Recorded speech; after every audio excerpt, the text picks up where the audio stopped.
মানে মাছৰুমৰ ঘৰ কোনটোৱে? ও মাসুম মোৰে বেজান আহক তুই ঘৰ তই যি ৰিচাক ভাল পাই আছা তই ৰিচাক মই এটা ভাল ছোৱালী দেখাই দি আছো। একলা ঘৰৰ এটাই পি 10 লাখ মান টকাও পাবি, এখন গাড়ীও পাবি, মাটি সম্পত্তিও নিজৰে হব। ভাই ভাল পাৱাৰ লগত এগিলা টকা সম্পত্তি নিমিলে। আমি দুও সঁচাকে ভাল পাওঁ। এগিলা কথা দ্বিতীয়বাৰ আমাৰ আগত কবা নাইবি। বেজান এ ৰিসা ৰিসা বাদ দিয়ে 10 লাখ টাকাও পাইছা হান গাড়িও পাইছা ৰাচিকা তই এগিলাখান বুজি নাপি, সৰু আছা। দে তই নৰা যিহেতু মই এটা বেলেগ মাথাই মাৰো ৰ।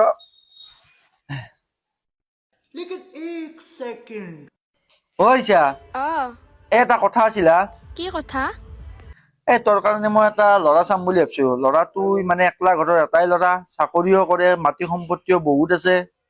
তই মাছুমক এৰিব পাৰিবি নেকি?